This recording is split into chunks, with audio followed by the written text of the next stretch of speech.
Dios les bendiga, hermanos. Gracias a Dios que estamos aquí nuevamente para ser bendecidos, corregidos, instruidos por la bendita palabra del Señor. Amén. Hoy, hermanos, vamos a continuar con el tema que iniciamos el domingo anterior, este tema seriado que estamos aprendiendo y profundizando acerca de los tres enemigos del hombre. Vimos el domingo anterior, solamente como un pequeño resumen, el peligro de vivir en la carne. Vimos que ese es el primer enemigo que tiene el ser humano. Vamos a ver en este estudio, hermanos, que tenemos tres enemigos. El primer enemigo es interior, como lo pudimos ver el domingo antepasado, y los otros dos son exteriores, que vamos a ver este domingo y, si Dios lo permite, el siguiente. Vimos, hermanos, que la carne que somos nosotros está relacionada con las obras en cuanto a cuatro relaciones que tiene con la sensualidad, con la espiritualidad, con nuestro prójimo y con nosotros mismos. Y vimos que todo lo que hacemos, hermanos, en la carne es perjudicial, tanto para nosotros como para el prójimo. Vimos también cómo aprender a vencer la carne. Y esto, hermanos, es importantísimo porque es la manera de vencer ese enemigo. Pudiéramos decir qué difícil es vencerse a uno mismo, pero en el poder del Espíritu Santo, hermanos, todo se puede.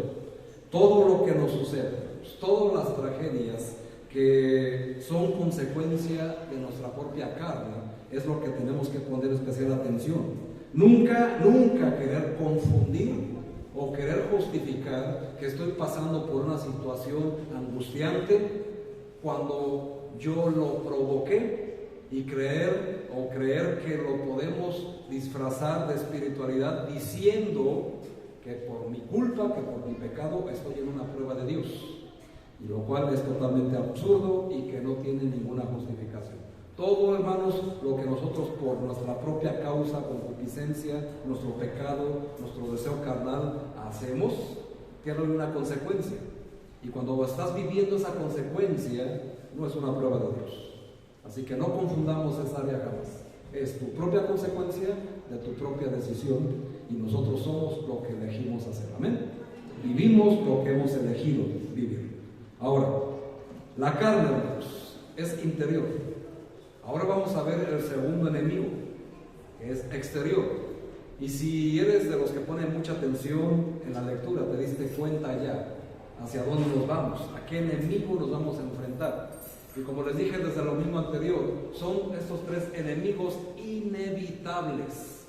No podemos evitar confrontarnos todos los días de nuestra vida con estos tres enemigos, porque es imposible. Hoy, hermanos, vamos a ver el segundo enemigo, que ya es externo, ya no es interno, ahora es externo.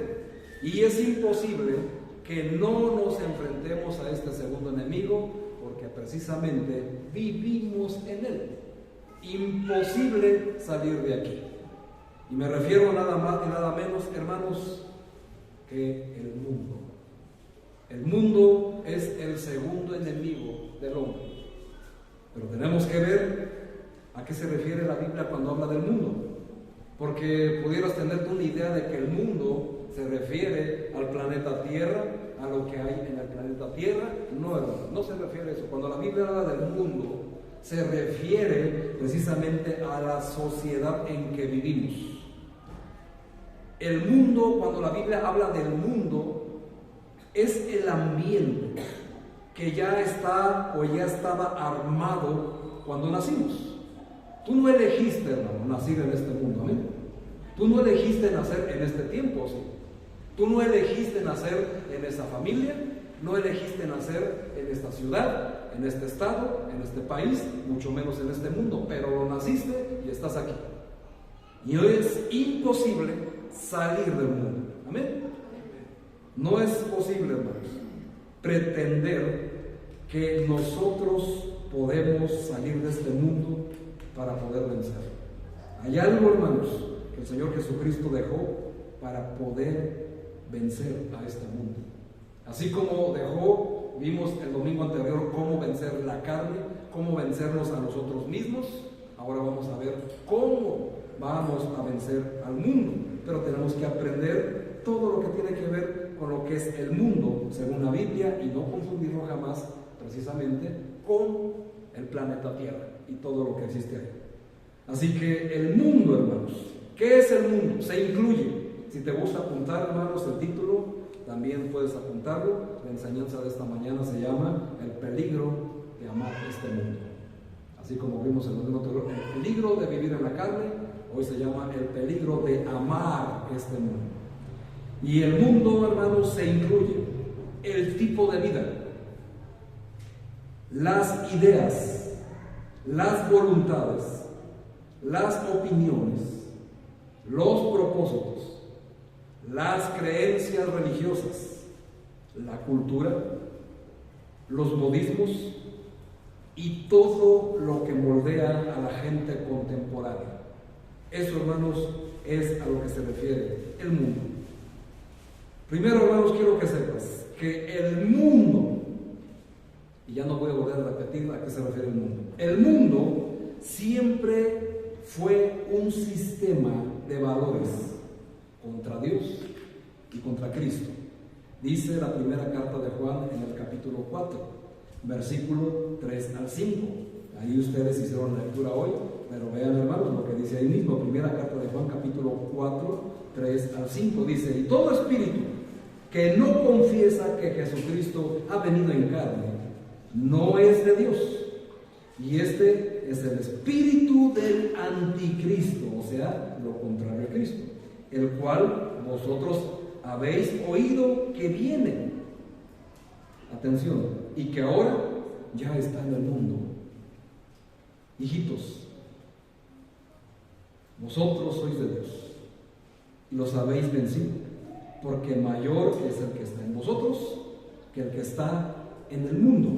Ellos son del mundo, por eso hablan del mundo, y el mundo los oye. Nosotros somos de Dios. El que conoce a Dios nos oye. El que no es de Dios no nos oye. Y en esto conocemos el espíritu de verdad y el espíritu de error. Fíjense, hermanos, qué pasajes tan reveladores inmediatamente para entrar, revelando quién sí es de Dios y quién no es de Dios. Así de sencillo.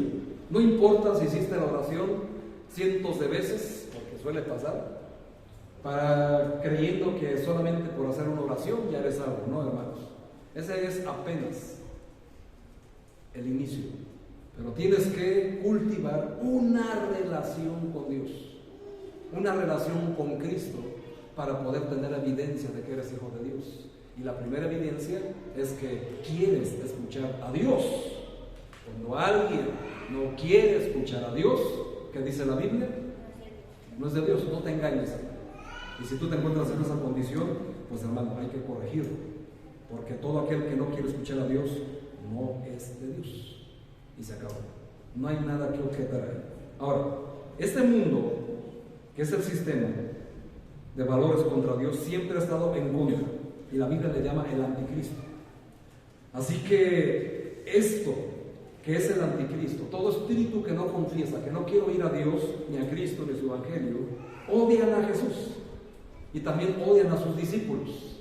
A todo aquel que cree y sigue a Jesús es odiado por el mundo, porque el mundo ama lo que es del mundo. Dice, ahora sí, el Evangelio de Juan en el capítulo 15. Vayan al Evangelio de Juan, pero busquemos el capítulo 15. Son palabras del propio Jesucristo mostrándonos estas grandes verdades acerca del peligro de amar este mundo. Juan, capítulo 15, versículo 18, por favor. Dice ahí: si el mundo los aborrece, sabed que a mí me ha aborrecido antes que a vosotros. Si fueras del mundo, el mundo amaría lo suyo. Pero porque no sois del mundo, antes yo os elegí del mundo. Por eso el mundo les aborrece. Acordaos de la palabra que yo les he dicho: el siervo no es mayor que su Señor. Si a mí me han perseguido, también a vosotros los perseguirán. Si han guardado mi palabra, también guardarán la vuestra. Aquí, hermanos, estamos viendo una gran revelación. Primeramente, y una evidencia, hermano, de que eres hijo de Dios. Otra evidencia más. Si el mundo no te aborrece por seguir a Cristo, hermano, no eres de Cristo, no eres de Dios y sigues condenado al infierno. Tiene que existir, hermano, eso. No es opcional. Tampoco es si te agrada o no te agrada a tus oídos, si estás de acuerdo o no estás de acuerdo. Eso es lo que menos importa. Lo único que importa es la verdad de la Biblia. Amén. Y eso es lo que tienes que tú entender. Porque un sistema que odia a Cristo, por lógica, por ende y por lo que tú quieras, obviamente va a odiar a los que creen en Jesús. Mucha gente cree en Dios. Amén. Mucha gente. Los incrédulos, los inconversos creen en Dios.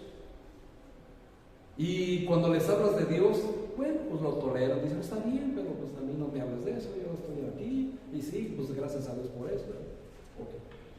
Pero cuando les mencionas a Cristo, ahí, hermanos, es donde entra un odio irracional hacia Jesucristo y hacia todas las personas que decimos creer en Jesús.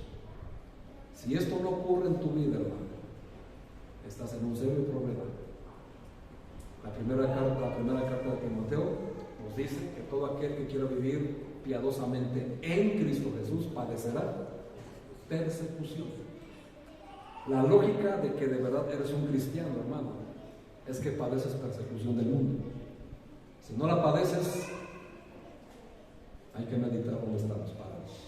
Si realmente soy de Cristo o solamente tengo una idea religiosa de lo que es ser cristiano. Y ya desde el domingo anterior vimos lo que es andar en la carne. Ahí está revelando quiénes sí son de Dios y quiénes no. Ahora, aún con mayor razón, ese odio irracional, hermanos, es algo que a veces ni siquiera se puede creer. Bueno, ¿por qué odiar tanto a Jesús? ¿Qué hizo para que lo odiaras tanto? ¿Por qué la gente, cuando les hablamos del Evangelio, nos rechaza, nos avienta la puerta en las narices? Y la misma familia, como dijo Cristo, que los primeros enemigos del hombre serán los de su propia casa, es decir, los de su propia familia, son los primeros, hermanos, en darte un rechazo porque te hiciste cristiano. O como dicen ellos para insultarte, te hiciste aleluya, ¿verdad? Te hiciste fanático, como nos dicen muchas veces. Si esto no sucede en tu vida, hermano, no eres de Cristo. Tiene que existir. Y no es opcional. Es consecuencia natural de verdad amar a Dios. El mundo, hermanos, te va a odiar. Porque el mundo, si el mundo te odia, es evidencia de que eres hijo de Dios. Si el mundo te ama, es evidencia de que eres hijo de Dios. No hay nada más que objetar. Ahora, todo esto, hermanos, Dios creó al mundo con una característica: bueno en gran manera. Génesis 1:31, no lo busques, solo apunta. Ahí dice, hermanos, que todo lo que Él creó, lo creó bueno y bueno en gran manera. Y también, hermanos, lo amó en gran manera. Porque eso es lo que dice Juan 3:16. ¿Y qué dice Juan 3:16? Porque de tal manera amó Dios al mundo, que ha dado a su Hijo unigénito, para todo aquel que en Él crea no se pierda, mas tenga vida eterna. Si no te lo sabes de memoria, hermano, sí mereces una palma. Así que ahí está, hermanos. Pero también, hermanos, vemos en el Salmo 115. Acompáñenme en el Salmo 115. Algo a veces difícil de creer, pero que es una realidad. Salmo 115. Dios, hermanos, el creador del mundo, de la tierra, del universo, todo lo que hay, todo de lo que vemos y de lo que no alcanzamos a ver, hermanos, todo es de Dios, todo lo creó Dios. Pero este mundo, esta tierra, todo lo que hay y habita en la tierra, hermanos, según lo que nos dice Salmo 115, Dios dio su autoridad al ser humano, para el mundo. Vean lo que dice el Salmo 115.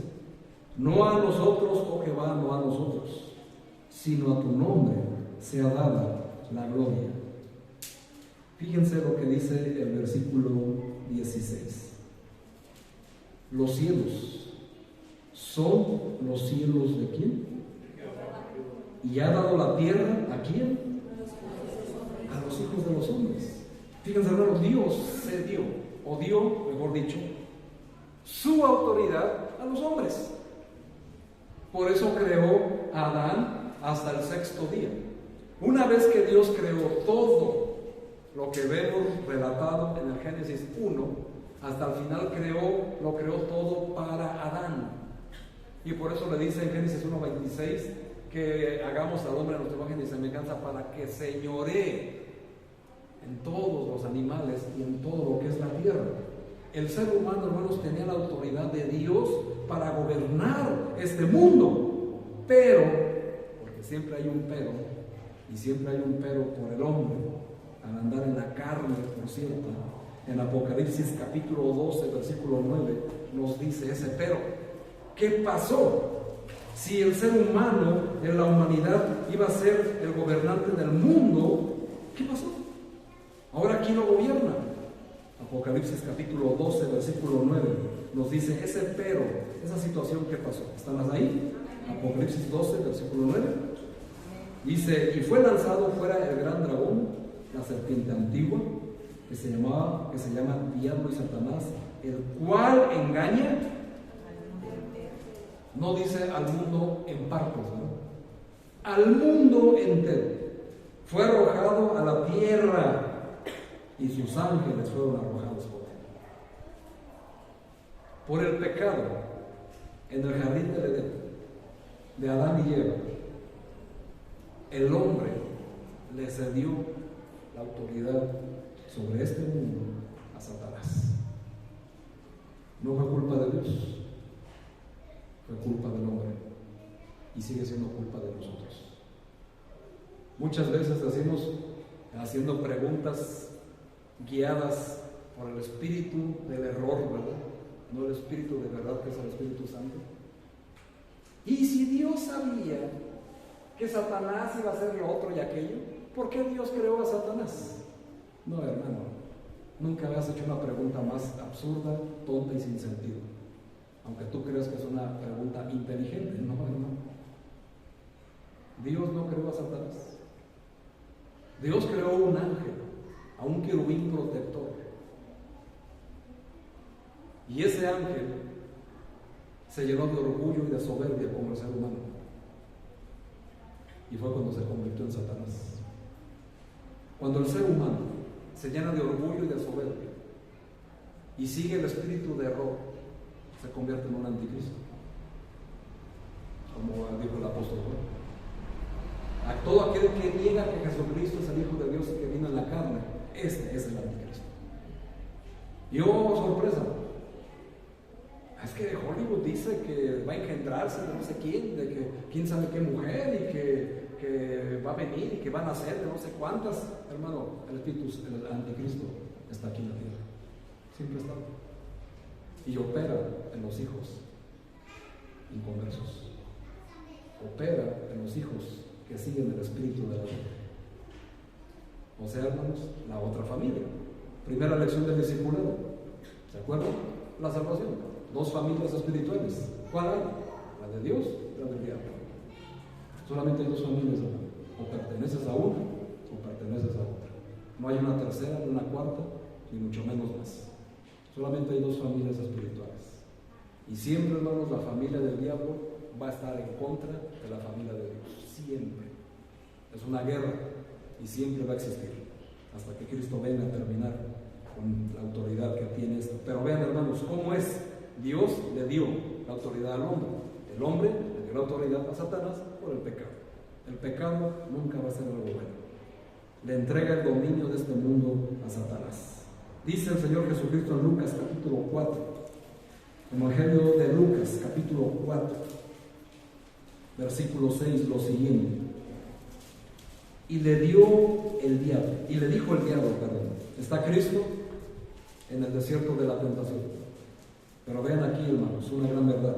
Y le dijo el diablo, a ti te daré toda esta potestad y la gloria de ellos, porque a mí me ha sido entregada, y a quien quiero, la doy. Y si tú prostrado me adorares, todas estas cosas serán tuyas. Siempre ha sido, hermanos, el propósito de Satanás, que tú le adores a él. El mundo le adora a Satanás. Consciente o inconscientemente adora a Satanás. Vamos a ir viendo cómo se logra eso, porque muchos cristianos lo siguen haciendo, siguen adorando a Satanás, consciente o inconscientemente. ¿Cómo puede alguien ofrecer algo si no es de su propiedad? ¿Entendemos? Por eso Satanás le dice a Cristo: si tú me adoras, todo esto te voy a dar, porque es mío. Y como él dice, y a quien yo quiero lo doy, para que no nos quede lugar a dudas a quién le pertenece este mundo. A Satanás. No le pertenece al presidente de Estados Unidos y al de Rusia, ni siquiera a las Naciones Unidas. Le pertenece a Satanás. Obviamente, estos presidentes están bajo influencia de Satanás. Y todas esas organizaciones, ¿verdad?, que tú crees que son buenas, pero no, hermanos. Dice la Biblia que ahora el mundo está bajo el maligno. Y la misma Biblia nos revela que Satanás es el príncipe de este mundo. También se le conoce como el príncipe de la potestad del aire. Satanás es dueño de este mundo, hermanos. Sin embargo, en el reino milenario de Cristo, no lo busquen, está en Apocalipsis 20, solamente allá en tu casa lo harás. Eso va cambiando. Cuando Cristo venga a reinar, es cuando por fin se va a terminar el reinado de Satanás. Satanás va a ser aprisionado en el fondo del abismo y van a pasar 1000 años, porque es lo que Dios le prometió a la nación de Israel cuando lo sacó de Egipto, y va a cumplir su palabra. Por eso se tiene que cumplir el reino milenial. Eso va a cambiar, hermanos. Este mundo va a llegar a su fin. Vean lo que dice la segunda carta de Pedro. Y eso es algo para meditar a la brevedad, hermanos. Ya estarlo pensando. Segunda carta de Pedro, en el capítulo 3. Segunda carta de Pedro, capítulo 3, versículo 10. Dice lo siguiente: pero el día del Señor, o sea, cuando Cristo venga a juzgar, vendrá como ladrón en la noche, en el cual los cielos pasarán con gran estruendo, y los elementos ardiendo serán deshechos, y la tierra y las obras que en ella hay serán quemadas. Puesto que todas estas cosas han de ser deshechas, ¿cómo no debéis vosotros andar en santa y piadosa manera de vivir, esperando y apresurándonos para la venida del Señor, del día de Dios, en el cual los cielos encendiéndose serán deshechos y los elementos siendo quemados se fundirán? Aquí está, hermanos, el apóstol Pedro relatando el fin del mundo. Ahora, no es el fin de la tierra. No se va a destruir la tierra como muchos creen, o como Hollywood lo ha por ahí sugerido, ¿verdad? No, hermanos. Lo que se va a destruir es todo este sistema de porquería en el que vivimos. Todo esto, todos estos gobiernos, todas estas cosas, toda esta corrupción, todo pecado, hermanos, va a ser consumido por el fuego del Señor. Y por eso dice el apóstol Pedro en una pregunta: si tú sabes todas estas cosas, ¿cómo no queréis vivir el tiempo que nos resta de vida en santa manera piadosa de vivir? Es una pregunta y a la vez es un reto, porque nuestro amor, hermanos, está dividido. Y eso, hermanos, en muchos cristianos es algo que está muy peligrosamente activo: el amor al mundo y el amor a Dios. Por eso es importante entender el peligro de amar este mundo. Vemos en Apocalipsis 21, no lo busquen, solo apúntalo, que vas a encontrar, hermanos, que Dios, cuando venga en juicio a hacer lo que Pedro nos está relatando, el Señor va a crear nuevos cielos y nueva tierra. Y todo, hermanos, va a volver a ser como al principio, como lo fue en el jardín del Edén, solamente que ahora a nivel global. ¿Se imaginan, hermanos, la gran bendición? Mientras que los que no creyeron en Cristo rechazaron a Cristo, se burlaron de Cristo, odiaron a Cristo y a las cosas de Cristo, van a estar ardiendo en el infierno. Cada quien decide dónde quiere estar, ¿verdad? Podemos sonar a locos, pero Pablo lo dijo, ¿verdad? Tolérenme un poco de locura, hermanos, porque lo que la Biblia revela no se tiene ningún intelecto humano para poderlo conseguir, más que solamente a través del Espíritu Santo. Amén. El Espíritu de verdad. En el mundo fueran dos espíritus, en este sentido, el Espíritu de verdad y el Espíritu de mentira. Cada uno, hermanos, es controlado por uno de ellos. Ahora que ya entendemos, hermanos, lo que va a pasar con este mundo y qué es el mundo, ahora vamos a entender qué es lo que nos dice el Señor que tenemos que hacer nosotros en este mundo. Porque dime, hermano, ¿habrá alguien aquí, honestamente, que levante su mano y que diga: yo sí me puedo salvar de este mundo porque voy a salir de este mundo y voy a vivir en otro planeta? ¿Alguien lo puede hacer? Imposible, ¿verdad? Imposible. Ahora que hay viajes espaciales para turistas, hermano, pues es un viaje de ida y vuelta. Solamente puedes salir unos cuantos días, pero vas a regresar a la triste realidad de vivir en este mundo. Es imposible, hermanos, salir de este mundo. ¿Por qué? Porque vivimos en el mundo. Amén. Así que, pero este enemigo es exterior. Ahora, el Señor nos ordena, y pónganme atención en ese sentido, en esa palabra, ordena. ¿Y quién es de Dios? A Dios oye. Amén. Quien no es de Dios, pues no va a obedecer lo que tenga que decir Dios en esta mañana. Hechos capítulo 2. ¿Qué nos ordena el Señor que hagamos nosotros, sus hijos, en este mundo de porquería? Vamos a ver qué nos dice la palabra de Dios.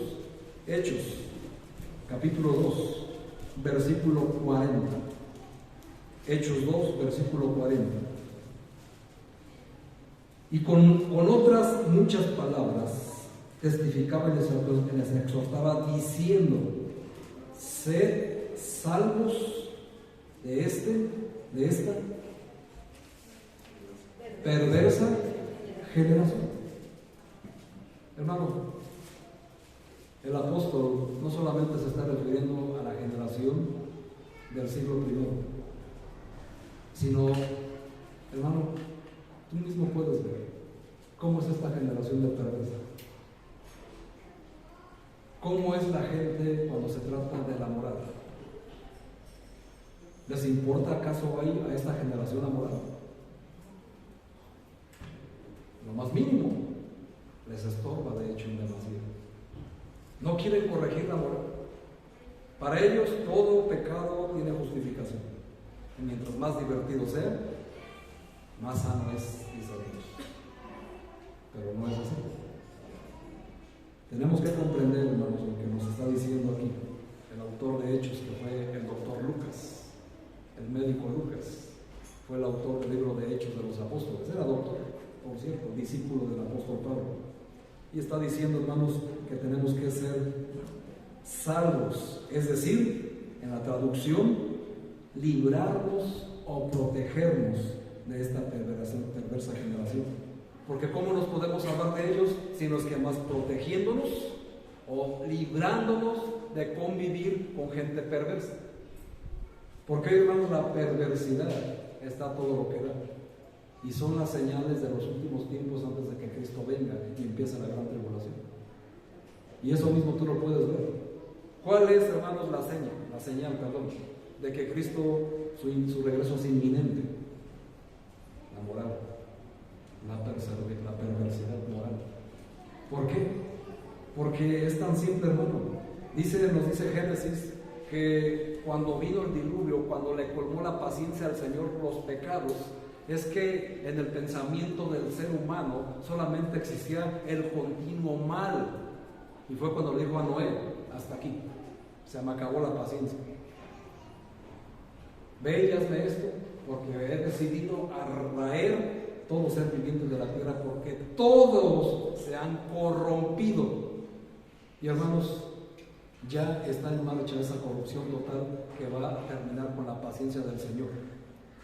¿Cuál es esa? La perversión moral. Porque eso fue lo que sucedió también ahí. Y lo podemos ver en el relato de cuando destruyó Sodoma y Gomorra. ¿Cuál era el sistema de vida en Sodoma y Gomorra? La perversión sexual. Y ahorita, hermanos, está llegando a su clímax. ¿Por qué?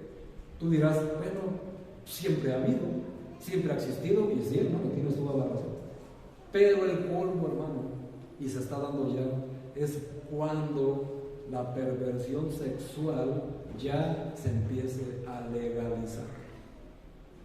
Y ya se está legalizando.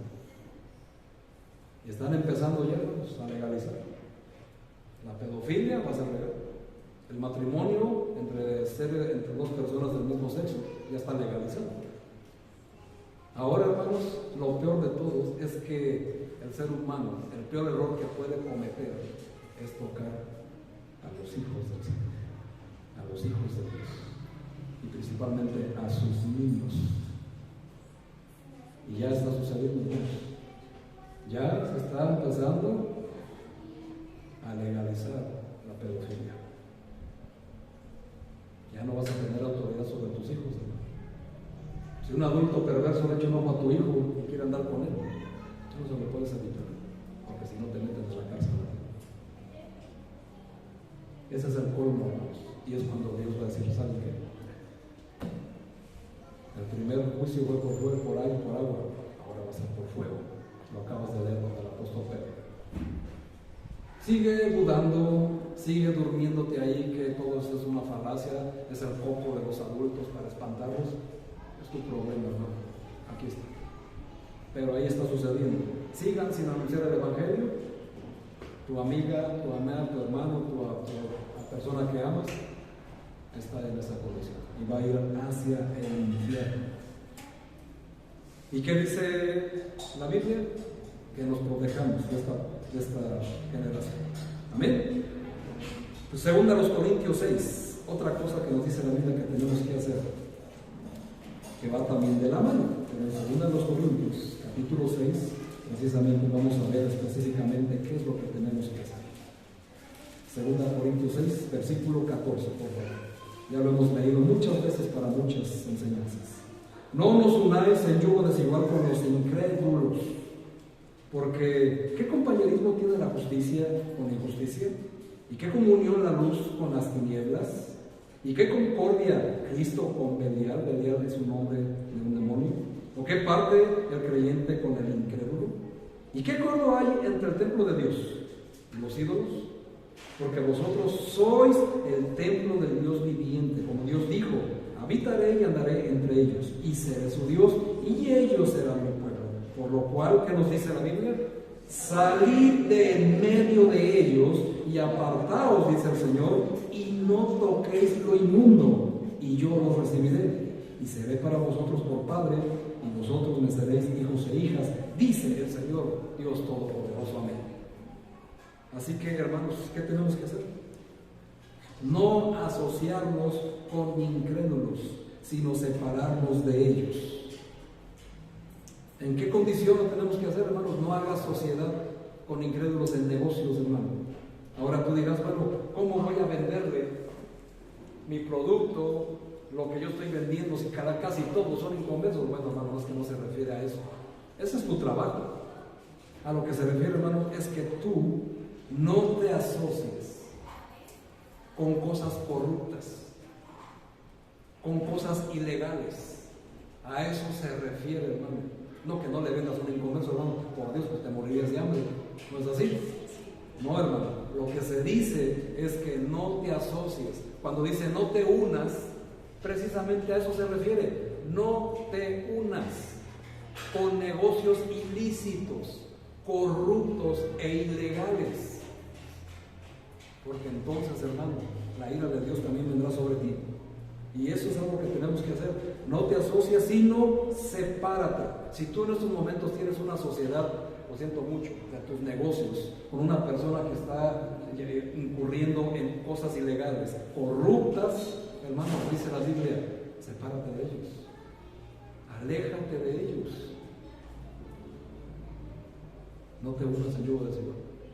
Y eso también entra, hermanos, para los matrimonios, ¿verdad?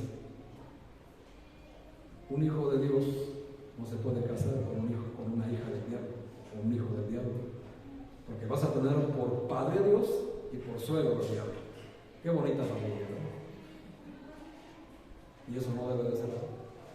Por eso tenemos que tener mucho cuidado con nuestros jóvenes, con todos esos permisitos, para que anden por ahí con inconversos, porque tienen que vivir. Nadie les está impidiendo que vivan. Se les está advirtiendo el peligro de vivir, de amar este mundo. Y mientras más ames este mundo y seas como este mundo, hermano, pues las consecuencias son para ti. Y por supuesto, hermanos, tienes el libre albedrío de decidir. Al final de cuentas son tus hijos. Y tú vas a sufrir con tus hijos por darles sus permisos. Pero llega un momento donde los hijos son adultos y toman sus propias decisiones. Ellos van a sufrir las decisiones, las consecuencias de sus decisiones. Pero tú, hermano, tienes que trabajar para que cuando sean adultos tomen decisiones y conozcan el peligro de amar este mundo. Porque tú, hermano, por amar este mundo has sufrido bastante, ¿no es así? Y yo creo que ya basta. Así que no asociarnos, sino separarnos de ellos. Tercero, hermanos, primera de Juan 4, precisamente en la lectura, primera de Juan 4, versículos 5 y 6.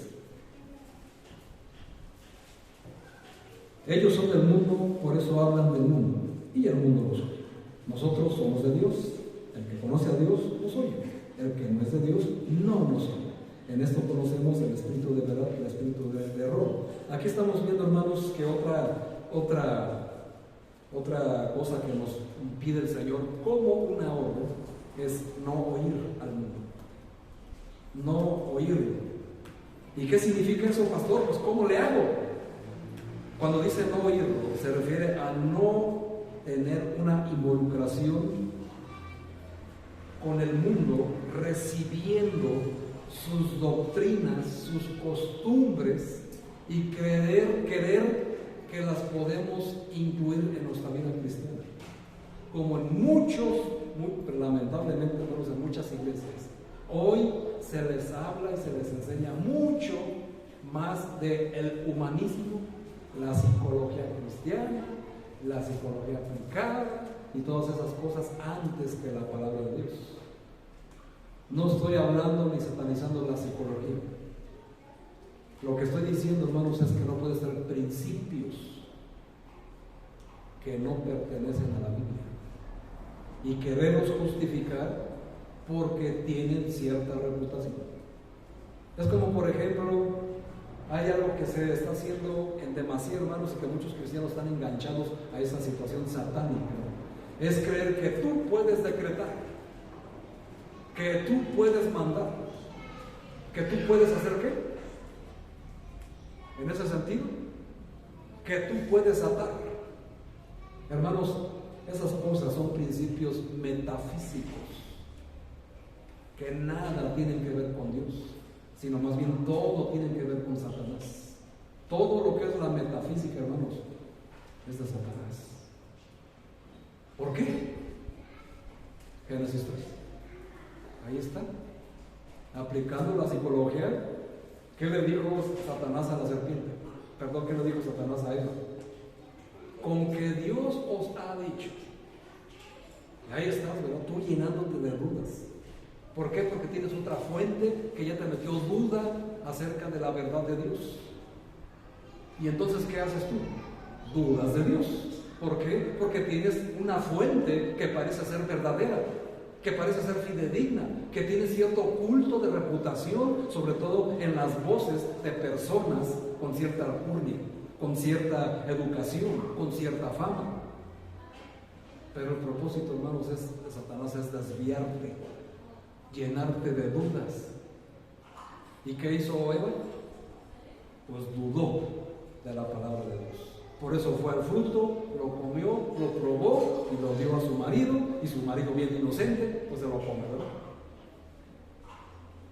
¿Y a quién llama Dios a cuentas? A Adán. Porque es responsabilidad de Adán ver dónde anda su familia escuchando ciertas verdades. que son verdades a medias. Y es lo más peligroso. Una verdad a medias es más peligroso que una verdad, que una mentira completa. ¿Por qué? Porque te genera dudas. Y es ahí, hermanos, donde viene el acabose. Por eso dice, no los oigas. ¿Qué hubiera pasado en el jardín del Edén si Eva no hubiera oído a Satanás? Hubiera todo estado bien.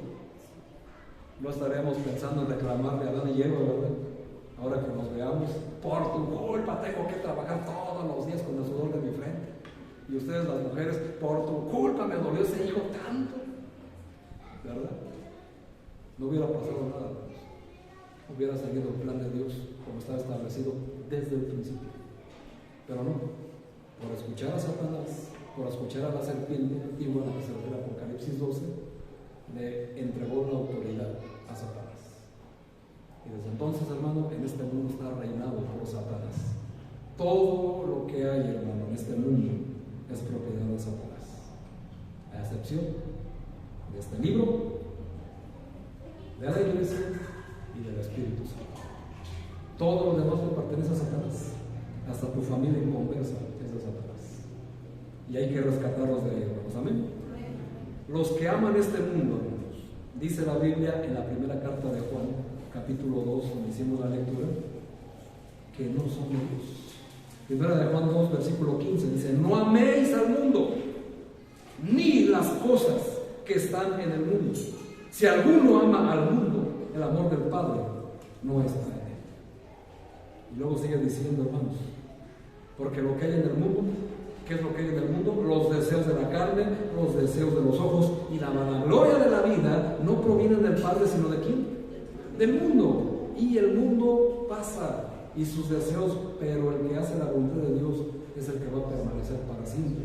Así que, hermanos, si amamos este mundo, Santiago 4:4 nos dice en qué te vas a convertir. Y créeme, hermano, que eso no te va a agradar en lo absoluto. Dice la Biblia, hermanos, en Santiago, capítulo 4, versículo 4, lo siguiente, por favor, ahí todos, 4:4 de Santiago. Oh almas adúlteras, ¿no sabéis que la amistad del mundo es enemistad contra Dios? Cualquiera pues, y cuando dice cualquiera, incluye cristianos y no cristianos. Cualquiera pues, ¿qué dice? Que quiera ser amigo del mundo, ¿se convierte en qué? Se constituye enemigo de Dios. Fíjate, hermano, con toda la constitución divina en tu contra, si tú amas al mundo, te conviertes en enemigo de Dios. Y tienes toda la constitución divina en tu contra. ¿Cómo poder objetar? Si toda la ley, hermano, está en tu contra por hacerte amigo de este mundo, por amar a este mundo, hermano. Yo creo que nadie aquí en esta mañana quiere convertirse en enemigo de Dios, ¿sí? Por supuesto que no. Mas sin embargo, hermano, inconscientemente, cuando amas este mundo y las cosas que hay en este mundo, te conviertes en enemigo de Dios. Y eso sucede con tanta frecuencia que la verdad es aterrador. Es aterrador encontrarse en esa condición de ser enemigo de Dios. ¿Te imaginas, hermano? ¿Quién contra Dios? ¿Qué podemos hacer contra Dios? Absolutamente nada. Por eso, hermanos, es un peligro amar este mundo.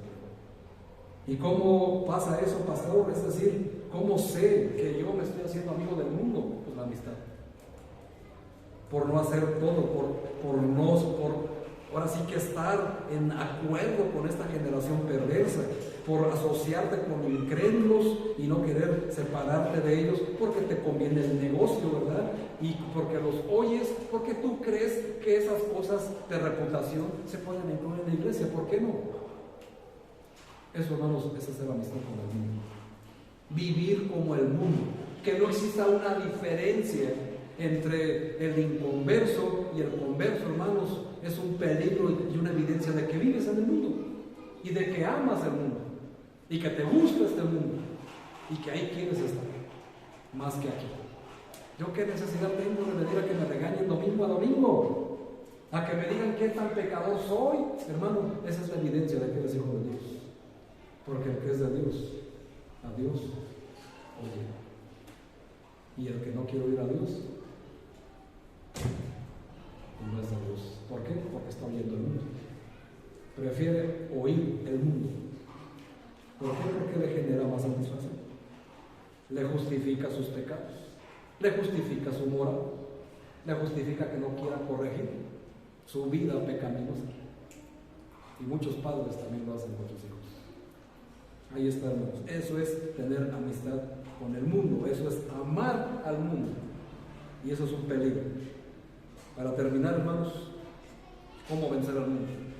Precisamente, ahora que ya sabes lo que es el mundo, lo que Dios ordena que nosotros tenemos que hacer en este mundo, ahora, pastor, ¿cómo lo venzo? Como aprendimos cómo vencer la carne, el enemigo interno, ahora vamos a aprender cómo vencer el enemigo externo, cómo vencer este mundo de porquería. Romanos capítulo 12, precisamente, carta a los Romanos. En el capítulo 12, Pablo dice algo tan contundente, pero que nos hace falta tanta diligencia para poderlo hacer. Decimos que sí, pero con nuestros hechos, hermanos, confirmamos que no estamos dispuestos a dejar este mundo. Romanos 12, versículo 2. No os conforméis a este siglo, se traduce a este tiempo, sino transformados por medio de la renovación de vuestro entendimiento, para que comprobéis cuál sea la buena voluntad de Dios, agradable y perfecta. La primera cosa que tenemos que hacer, hermanos, para vencer al mundo es que no te conformes a este tiempo. Es decir, no imites, no emules, no copies la vida de este mundo. Y es para los cristianos. ¿Por qué? Porque el versículo 1 así lo dice.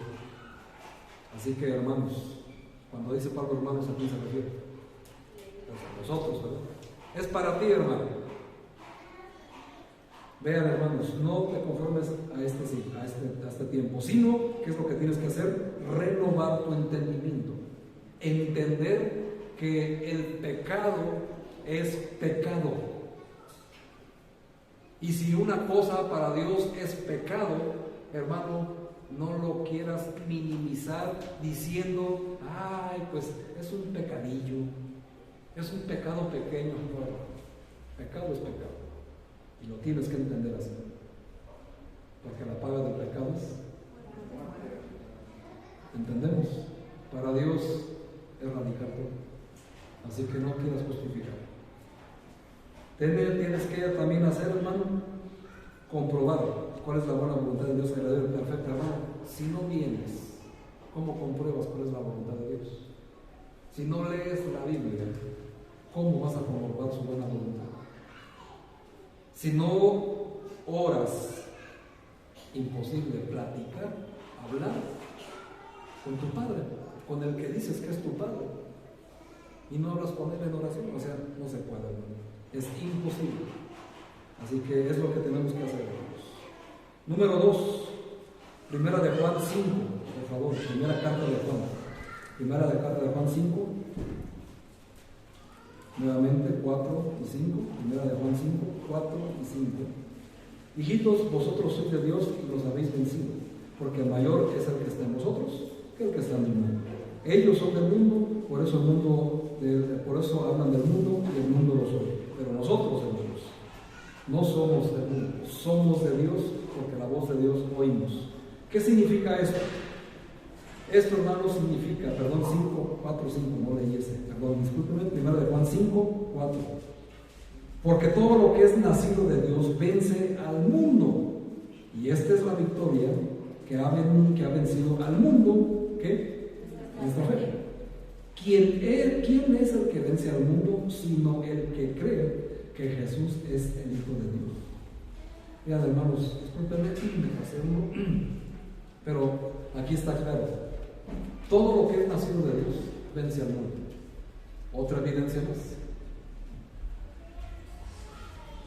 Convencerse, hermanos, que es necesario nacer de nuevo. Tener, hermano, un encuentro real con Dios para nacer de nuevo. Así como le pasó al apóstol Pablo cuando era Saulo, él tuvo un encuentro personal con Jesús y nació de nuevo, verdaderamente. Y Cristo le dijo a Nicodemo que para poder nacer de nuevo nos era necesario nacer del Espíritu y del agua. Así que, hermanos, tenemos que tener este encuentro con Dios para nacer de nuevo. No es entender intelectualmente que tengo que nacer de nuevo, sino en verdad nacer de nuevo. Y cuando uno de verdad nace de nuevo, dice que todo lo que es nacido de Dios vence al mundo. Por eso, hermanos, el peligro de amar este mundo, porque hay un peligro constante de que no sea salvo.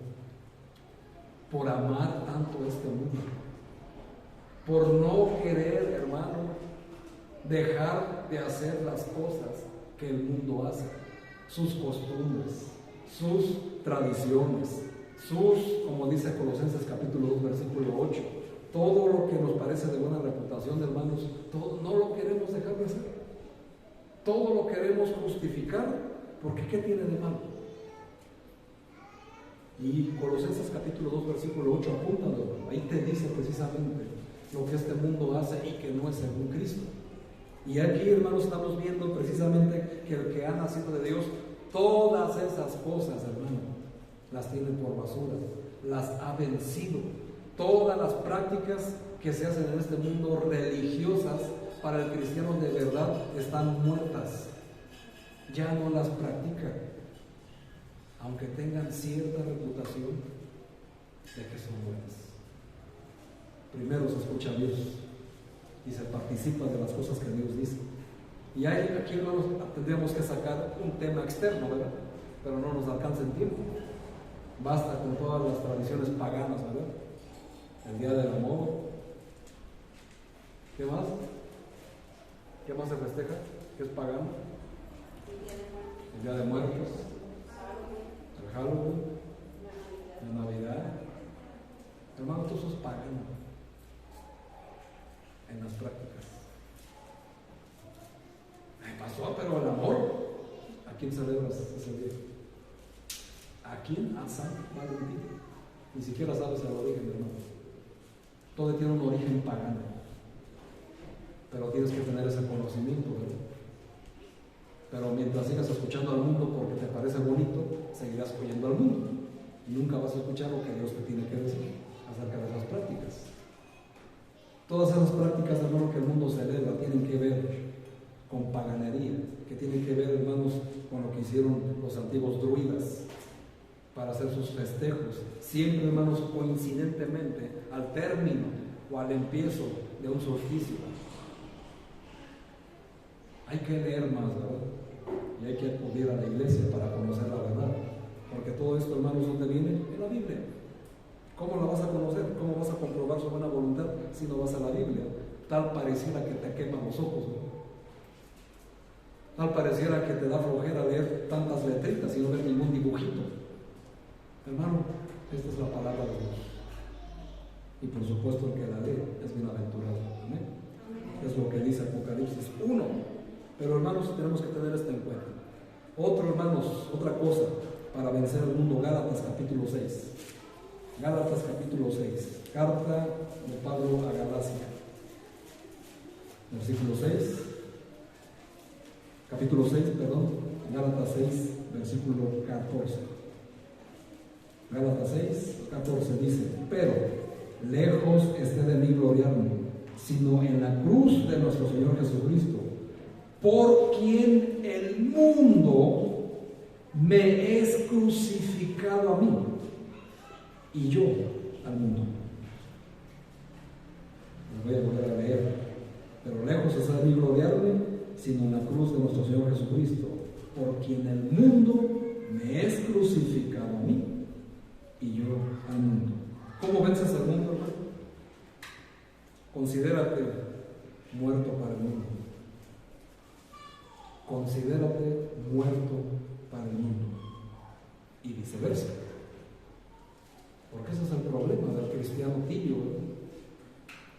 Quiere vivir, quiere festejar todo como lo hace el mundo y no como lo hace un cristiano. Comprender, hermanos, esto es fundamental.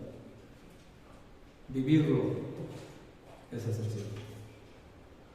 Considérate muerto al mundo y lo vas a vencer. Y que el mundo esté crucificado para ti. Si no, pues ¿cómo, hermano? Otro, hermanos, Hebreos 10:25, yo creo que así se lo saben de memoria, ¿verdad? Pero vamos a buscarlo para que no los tienen presente. Hebreos 10:25. ¿Cómo vencer el mundo? En el único lugar donde existe el reino de Dios. El único lugar, hermano, donde puedes decir con certeza que está Dios presente. ¿Dónde está? Hebreos 10:25. No dejando de congregarnos, como algunos lo tienen por costumbre, sino exhortándonos, y tanto más cuando veáis que aquel día se acerca. ¿Cuál día? Pues el día que dice el Pedro, ¿no? El día que viene Cristo a juzgar, el día que se acerca la gran tribulación. ¿Qué tienes que hacer, hermano? Congregarse. ¿Cómo vas a vencer al mundo? Congregándote, hermano. Porque donde están 2 o 3 congregados en mi nombre, allí yo estoy en medio de ellos. Cristo, hermano, se manifiesta en la iglesia, se manifiesta en comunidad, no se manifiesta allá solo, donde tú te acostumbras a estar, creyendo que porque eres cristiano, pero no necesito una iglesia, porque Dios está en todas partes, dices tú, ahí sí se convierten en teólogos, ¿no? Pues no, hermano. Es verdad, Dios está en todas partes, pero Dios solo se manifiesta en la iglesia, donde están sus hijos, donde está su pueblo. Y no me refiero a esta construcción. Hace 15 días tuvimos la oportunidad de irnos a divertir al parquecito que está aquí, a la deportiva. Allí estaba la iglesia, allí se encontraba Dios. ¿Por qué? Porque la iglesia es el cuerpo de Cristo. Y quien no quiere estar con la iglesia se convierte en un mutilador del cuerpo de Cristo. Por eso considera, hermano, dónde quieres estar. ¿En el mundo o con la iglesia? Eso es algo que tenemos que considerar, porque solamente, hermanos, en conjunto vamos a vencer el mundo. Porque, como dice por ahí el dicho, ¿verdad? Unidos, como dice ahí la letanía que hacen acá afuera, unidos, el pueblo jamás será vencido. Amén. Bueno, es una realidad, pero en la iglesia también tenemos que estar ahí, hermanos, con la iglesia. Y último, hermanos, en Juan 17, termino con Juan 17, la oración de nuestro Señor Jesucristo que hizo por ti y por mí. ¿Sabías eso? Que Jesús oró por ti y por mí antes de morir. Juan 17 se le conoce como la oración intercesora. Juan 17, versículo 14.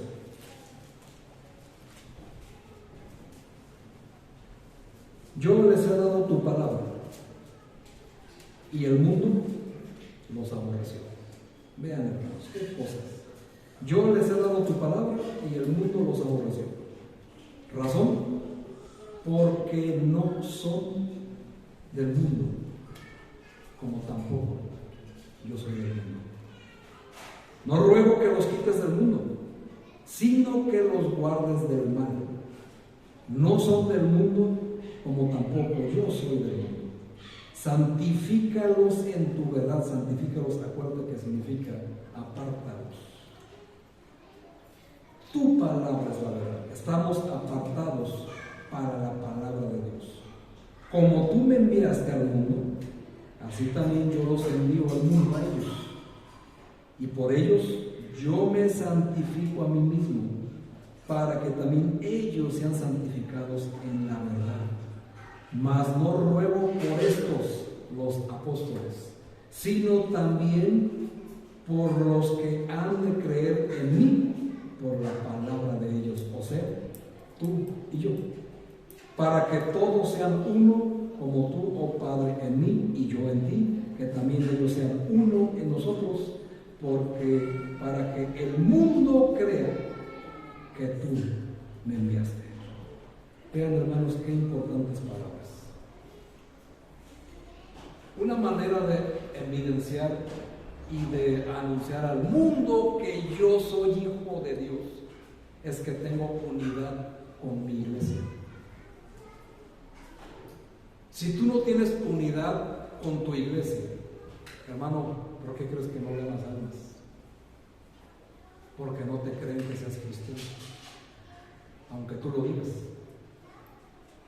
¿Por qué crees que no creces espiritualmente? Porque no tienes unidad con tu iglesia, con tu congregación. Por eso tu vida no cambia, por eso tu vida no mejora, por eso tu relación intermarital no se perfecciona ni se mejora. Por eso tus hijos están en el mundo regados. ¿Por qué? Porque no tienes unidad con tu iglesia. Cuando se trata de hacer un convivio, una reunión, no te congregas, te vas. ¿Qué significa esto? No tienes unidad con tu iglesia. Y es ahí, hermanos, donde tienes que entender que por eso el mundo no te cree. Porque si tú tuvieras comunión con tu iglesia, te creerían que eres cristiano. ¿Por qué? Porque el mundo sabe que los cristianos son muéganos. Siempre andan juntos, para todos lados, haciendo todo. Eso es una unidad, eso es una familia. Eso es la iglesia de Cristo, la verdadera. Y esto, hermanos, tenemos que comprender que en eso es donde entro yo. Como aplicación, hermanos, todas estas cosas de vencer al mundo, tenemos que convencernos, como Cristo dijo, que no somos de este mundo. ¿Lo crees? Entonces, hermano, si tú sabes que no perteneces a este mundo, ¿por qué amas este mundo? Es como una persona que llega a rentar una casa. ¿Por qué no la cuida como el dueño de la casa se lo pide? Pues porque no es suya. Amén. Entonces, hermano, si el día que tú naciste en virtud de Cristo ya no perteneces a este mundo, ¿por qué lo sigues amando? ¿Por qué te sigues aferrando a Él? ¿Por qué sigues viviendo como si pertenecieras a este mundo? ¿Qué no sabes que Cristo dijo: apártalos, santifícalos para tu verdad? Tu palabra es la verdad. Por eso, hermanos, nosotros estamos apartados. Por eso no debemos de hacer nuestras fiestas, nuestros festejos como lo hace el mundo. Tenemos que considerar siempre la palabra de Dios para hacer ciertos festejos. Por eso hay requisitos para festejar algo. Tú no puedes venir aquí, hermano, y pretender, por ejemplo, yo digo en un caso, ¿no? Pretender y venir y decir: pastor, yo quiero casarme. Bien por ti. ¿Qué quieres que haga? Pues que me case. Hermano, perdón, los pastores no casamos. Casa el juez del registro civil, vais a casar allá. Tal vez está confundiendo que quieres que haga una ceremonia de acción de gracias. Eso sí lo podemos hacer. ¿Y cuándo lo podemos hacer? Hasta que te cases. Y si no te congregas, no tienes derecho a nada. Es decir, porque muchos creen, hermanos, sobre todo en la familia, en la sangre, ¿verdad? Creen que el pastor es el padrecito de la familia. Él me va a corregir, Él me va a hacer esto. No, hermano, hay reglas, hay requisitos. Si tú no perteneces a esta iglesia, yo no voy a hacer nada por ti. Y los requisitos, hermanos, es la palabra de Dios. Obedecerla. Así que si tú quieres corregir tu matrimonio, hermano, congréguese, haga todo esto, sacrifíquese, niegue su cruz, cargue su cruz y nieguese a sí mismo. ¿Quiere corregir eso, hermano? Hay requisitos que el Señor ha puesto en su iglesia. No podemos estar jugando como lo hace el mundo, ¿verdad? Porque en el mundo vas a las religiones, pagas y te casan. ¿No es así?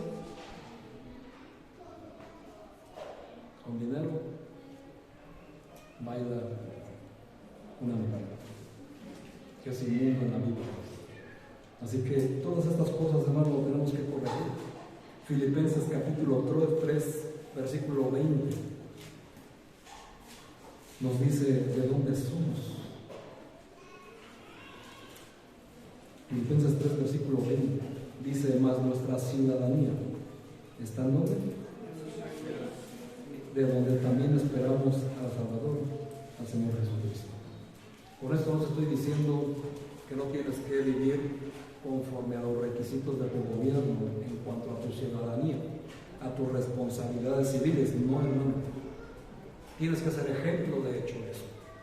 Mas sin embargo, tienes que convencerte para que no vivas como el mundo, entender y creer que no perteneces a este mundo. Y si tú crees que estoy loco, lo siento mucho por ti. Conocerás al anticristo en vivo y a todo color.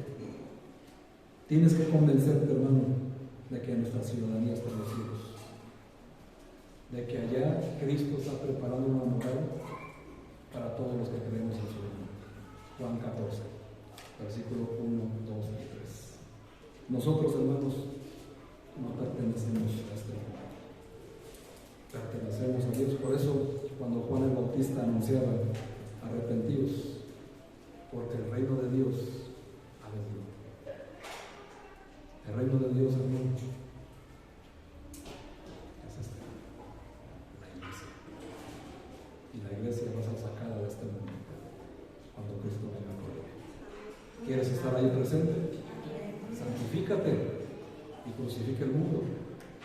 ¿No quieres hacerlo? Conocerás al anticristo. Cierren sus ojos, hermanos. Vamos a hacer una oración. Padre eterno,